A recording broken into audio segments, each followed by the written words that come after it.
Salam kerahiman. Hari ini 2 Maret. Kita akan bahas ya tentang belas kasih Tuhan. Diary nomor 764. Kita mulai dalam nama Bapa dan Putra dan Roh Kudus. Amin. 764 24 November. Hari ini aku menerima surat dari Pastor Sopocko. Dari surat itu aku tahu bahwa Allah sendirilah yang mengatur semua urusan.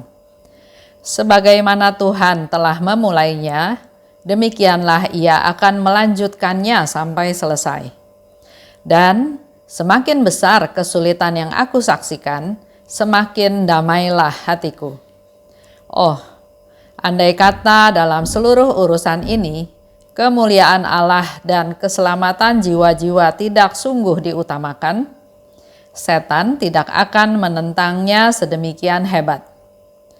Tetapi kini setan merasakan apa yang sedang hilang dari kuasanya karena usaha-usaha itu. Kini aku tahu bahwa setan membenci kerahiman lebih dari semua yang lain. Inilah siksaan yang paling berat baginya. Namun, sabda Allah tidak akan berlalu. Kata-kata Allah itu hidup. Kesulitan-kesulitan tidak akan menggagalkan karya-karya Allah, tetapi justru akan menunjukkan bahwa semua itu adalah karya Allah. Kejadiannya 24 November. Dia terima surat dari Pastor Sopocko. Surat dikirim oleh Pastor Sopocko atau tanggal surat itu adalah tanggal 21 November 1936. Di situ Pastor Sopocko bercerita tentang progres perkembangan dari pengembangan devosi kepada kerahiman ilahi ini. Tentang juga pendirian komunitas baru. Kita tahu semua ya, apa yang dialami oleh Suster Faustina diceritakan kepada Pastor Sopocko. Suster Faustina tetap ada di biara, tapi Pastor Sopocko ini seperti marketingnya Suster Faustina. Dia yang mempropagandakan, dia yang memperkenalkan, dia yang mencetak gambar, dia yang mencari pelukis, dia yang membuat leaflet-leaflet tentang devosi kepada kerahiman ilahi ini. Nah, dari surat itu, Suster Faustina bilang bahwa aku tahu Allah sendiri yang mengatur semua urusan. Karena buat Suster Faustina juga sesuatu yang nggak mungkin ya, permintaan Yesus itu supaya devosi ini menyebar ke seluruh dunia. Sedangkan dia hanya ada di tempat yang kecil, terpencil. Sehingga dia menyimpulkan bahwa Allah sendiri yang mengatur semua urusan. Tuhan telah memulainya, demikianlah Ia akan melanjutkan sampai selesai. Itu kita perlu ingat. Tuhan yang memulainya, maka semuanya akan selesai. Nggak akan stop di tengah jalan. Semakin besar kesulitan yang kusaksikan, semakin damai hatiku. Waktu dapat kata-kata ini, ada satu tanda tanya besar buat saya. Semakin besar kesulitan yang kusaksikan. Orang kalau lihat kesulitan yang semakin besar, harusnya hatinya semakin ciut ya. Semakin merasa tidak mampu. Tapi hari ini Suster Faustina justru sharing yang sebaliknya. Semakin besar kesulitan yang kusaksikan, semakin damai hatiku. Dia mungkin tahu apa yang akan dia alami, kesulitan apa yang akan menghadang dia, kesulitan apa yang akan menerpa dia. Dan karena dia tahu tentang kesulitan tersebut, maka dia menjadi damai. Terus saya coba merenung dan saya tiba-tiba ingat satu urusan, satu pengalaman saya ya. Mungkin Bapak Ibu juga sudah pernah dengar cerita ini, bahwa saya diminta untuk memberikan seminar kerahiman ilahi di salah satu kota di Pulau Flores ya, di Flores. Ya, saya sebagai karyawan otomatis memproses apa yang harusnya saya lakukan. Minta izin dari atasan untuk ambil cuti karena saya mau pergi memberi seminar di sana. Pada hari saya memberi seminar, ternyata saya dapat telepon dari Direktur HRD yang mengatakan cuti ditolak. Padahal waktu itu saya sudah menerima ya, sudah dikasih tahu, disetujui. Dan hari itu juga harus pulang. Pertama, nggak mungkin langsung pulang karena saya harus naik pesawat. Kedua, itu ada di tengah-tengah seminar, di mana yang ikut pesertanya juga hampir 1.000 atau 1.000 lebih. Nggak mungkin saya meninggalkan peserta seminar hanya harus pulang. Ada kekhawatiran, ada kecemasan ya. Tapi akhirnya Tuhan memberikan satu kekuatan, satu penghiburan, mengajak saya untuk melihat apa sih akibat yang paling jelek yang akan terjadi dengan kejadian ini. Saya mulai merenung, saya mulai berandai-andai, dapat SP, kalau saya karyawan ya dapat SP. Atau saya harus fight karena awalnya saya sudah disetujui. Hal yang lain apa? Akhirnya sampai ke satu titik di mana Tuhan memberikan seperti satu gambaran, satu penglihatan atau satu informasi paling jelek, resiko yang kamu akan terima yang paling jelek adalah kamu dipecat. Nah, pertanyaan ini masuk ke dalam hati saya, apa reaksi saya? Apakah saya bisa menerima kalau saya sampai dipecat? Atau saya nggak terima? Pada saat itu saya menerima. Kalau sampai saya dipecat gara-gara hal ini, saya nggak usah kecewa. Karena yang saya lakukan adalah mewartakan kerahiman Tuhan. Dan kalau ada orang sekitar yang nggak suka, ya resiko terjeleknya saya dipecat, saya bisa terima. Nah, pada waktu saya bisa menerima kesulitan yang saya lihat, saya merasa damai. Karena saya sudah tahu yang paling jelek itu apa dan saya bisa nanggung. Saya punya reason, saya punya alasan, saya bisa menanggung hal tersebut. Dikatakan lebih lanjut ya. Suster Faustina bilang, andai kata dalam seluruh urusan ini, kemuliaan Allah dan keselamatan jiwa-jiwa tidak sungguh diutamakan. Jadi dalam hal ini kelihatannya Suster Faustina justru mengutamakan kemuliaan Allah dan keselamatan jiwa-jiwa. Tapi Suster Faustina katakan seandainya ini bukan yang diutamakan, dua hal ini yang bukan diutamakan, maka harusnya setan tidak akan menentang sedemikian ketat. Setan nggak mau kerahiman Tuhan ini makin dikenal, makin diketahui, makin dialami oleh banyak orang. Setan nggak mau kita mengagungkan kemuliaannya Tuhan. Karena kita lakukan dua hal ini sebagai yang prioritas, maka si setan berusaha sedemikian rupa untuk menggagalkan usaha ini. Jadi sebetulnya kita berurusan dengan setan. Hal ini menyadarkan saya pada waktu anak saya bilang, Mama kan berdevosi kepada kerahiman ilahi, berdevosi kepada Allah yang Maha Rahim. Musuhnya Allah yang Maha Rahim itu setan. Jadi Mama juga bermusuhan sama setan. Siap-siap, Mama punya musuh. Kalau kita hidupnya tenang-tenang saja, mungkin setan juga diam-diam aja.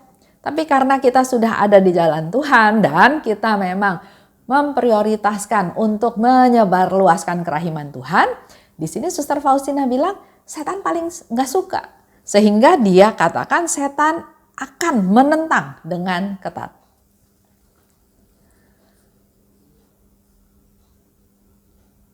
Nah, bagaimana respon kita? Ada salah satu teman ya yang mengatakan bahwa aduh kalau kayak gitu saya nggak mau lah. Saya mau berdevosi kepada kerahiman ilahi hanya doa koronka aja. Saya nggak mau doa buat orang-orang yang sekarat, orang-orang yang mau meninggal atau orang yang meninggal. Karena berarti sekarang kan saya berhadapan dengan setan. Saya nggak mau katanya gitu ya. Ya itu pilihan ya. Pilihan memang kita nggak bisa memaksa orang. Tapi pertanyaan lebih lanjutnya adalah kita harus membuka diri. Tuhan punya rencana terhadap hidup kita. kalau Tuhan merencanakan kita untuk menjadi alatnya, untuk mewartakan kerahiman Tuhan, untuk berperang melawan jiwa-jiwa, kalau kita taat pada Tuhan, kita harus laksanakan. Bukan menghindar, bukan berhenti atau keluar dari pertempuran. Karena berarti kan kita tidak melaksanakan perintah Tuhan. Kita evaluasi lagi ya. Tuhan memanggil kita, Tuhan memilih kita, kewajiban kita adalah melaksanakan. Kalau enggak sanggup, minta kekuatan dari Tuhan. Tuhan pasti mampukan kita. Kita sekarang sedang berlomba memenangkan jiwa-jiwa karena itu yang menjadi targetnya Tuhan. Allah Bapa mengirim Yesus putranya ke dunia untuk menyelamatkan jiwa-jiwa manusia berdosa.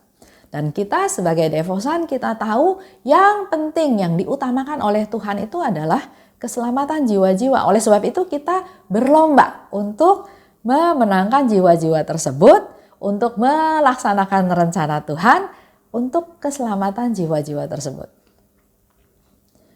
Dikatakan lebih lanjut oleh Suster Faustina, setan membenci kerahiman lebih dari semua yang lain. Kalau Bapak Ibu masih ingat di salah satu diary juga dikatakan, setan bilang, kamu mau 1000 jiwa, saya kasih. Tapi jangan menyebarluaskan kerahiman. Karena kita ambil contoh aja satu ya. Setan itu kan memang mau merusak kita.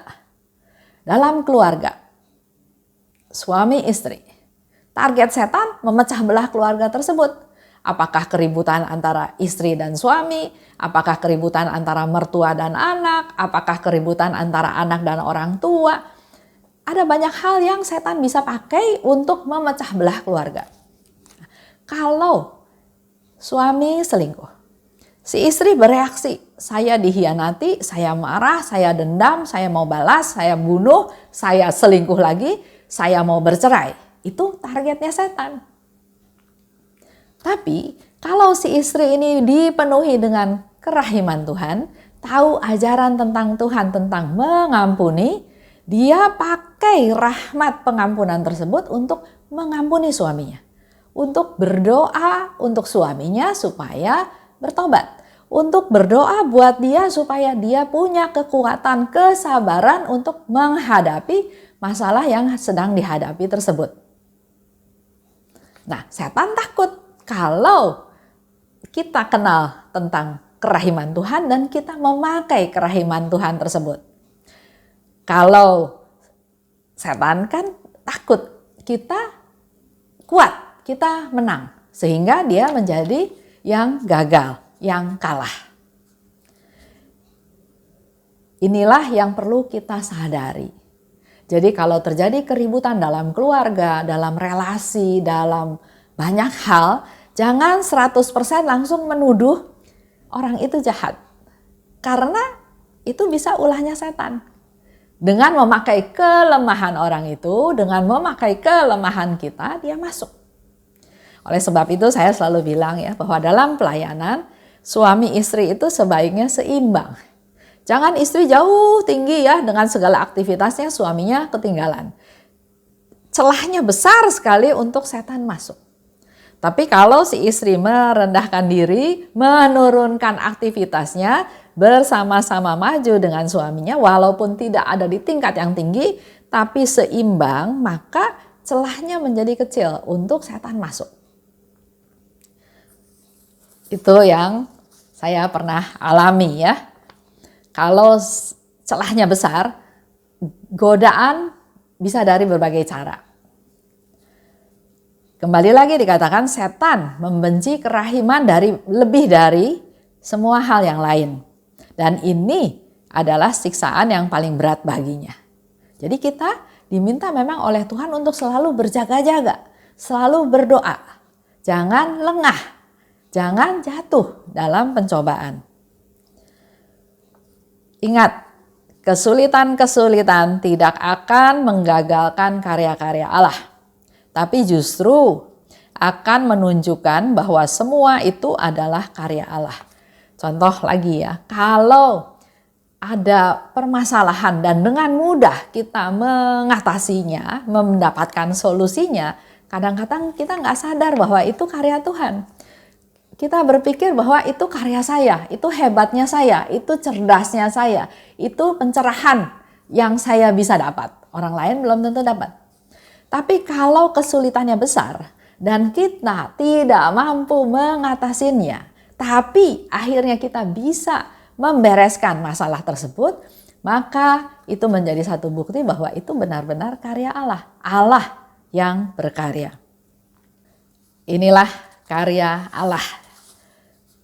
Jadi hari ini kita diajak oleh Suster Faustina untuk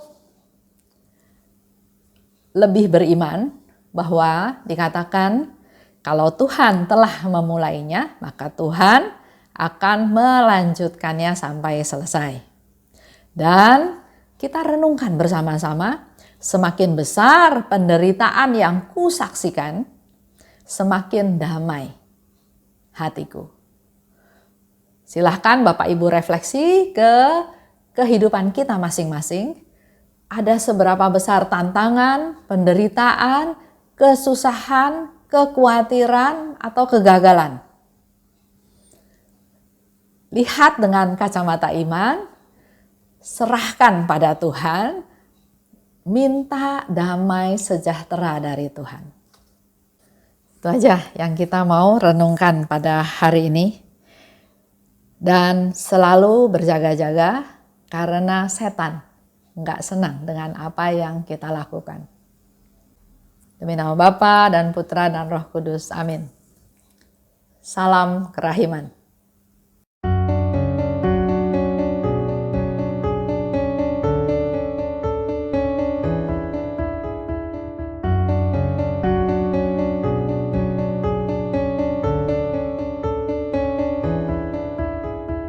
Mengapa engkau membiarkan banyak dosa dan kejahatan? Mengapa engkau tidak menghukumnya?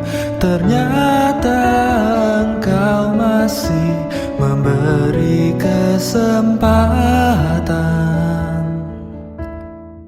Dia memperpanjang masa kerahiman.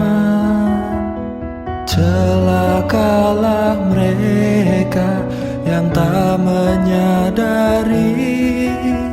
Tulis dan wartakan kerahimannya. Mohon rahmat bagi mereka yang berdosa. Ya Yesus, terima kasih atas semua kesempatan yang Engkau beri. Ya Yesus, ampunilah atas semua dosa yang terjadi.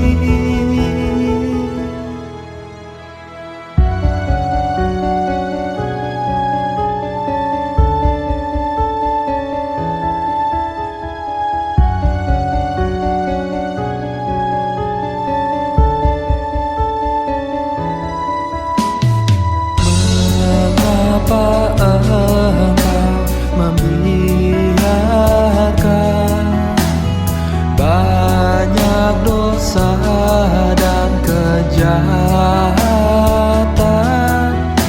Mengapa engkau tidak menghukumnya?